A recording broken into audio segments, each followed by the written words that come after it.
এইবার আমরা যে প্রশ্নটা নিয়ে আলোচনা করব সেটা হলো আইন অমান্য আন্দোলনে শ্রমিক শ্রেণীর ভূমিকা।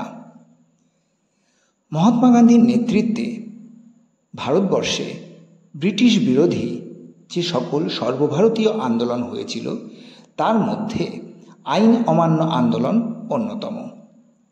ভারতবর্ষের বিভিন্ন প্রান্তের শ্রমিকেরা এই আন্দোলনে সক্রিয়ভাবে অংশগ্রহণ করার ফলে এই আন্দোলন এক নতুন মাত্রা লাভ করেছিল।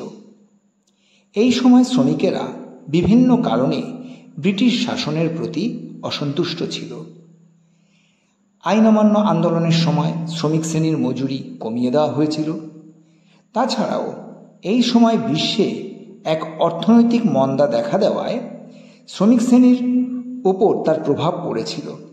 অনেক কলকারখানা বন্ধ হয়ে গেছিল এবং বহু শ্রমিক বেকার হয়ে গেছিল, যার ফলে শ্রমিকদের মধ্যে দেখা দিয়েছিল অসন্তোষ।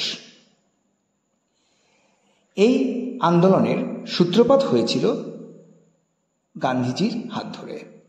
মহাত্মা গান্ধী ডান্ডির সমুদ্র তীরে লবণ আইন ভঙ্গ করে আইন অমান্য আন্দোলনের সূত্রপাত করেছিলেন।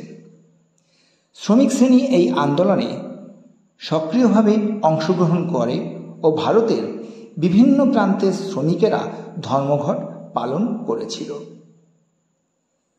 প্রথমেই আসা যাক বাংলায় ধর্মঘটের বিষয়ে। বাংলার চটকলগুলি শিল্প কলকারখানার শ্রমিকেরা, রানীগঞ্জের কয়লা খনির শ্রমিকেরা স্বতঃস্ফূর্তভাবে ধর্মঘটে সামিল হয়।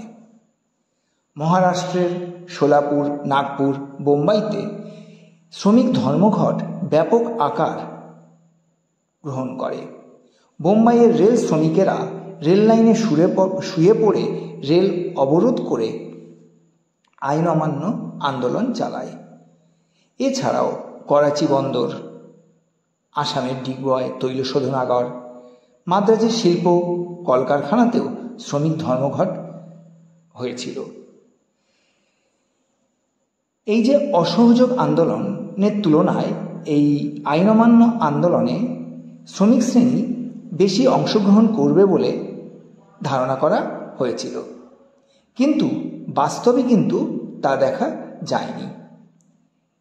অসহযোগ আন্দোলনে শ্রমিক শ্রেণী যতটা অংশগ্রহণ করেছিল, আইন অমান্য আন্দোলনে কিন্তু ততটা করেনি। তারপরে গান্ধী আরউইন চুক্তি শর্তে গান্ধীজি হঠাৎই এই আন্দোলনকে মানে আইন অমান্য আন্দোলনকে থামিয়ে দিলে শ্রমিক শ্রেণী গান্ধীজির ওপর থেকে তাদের বিশ্বাস পুরোপুরি হারিয়ে ফেলেছিল।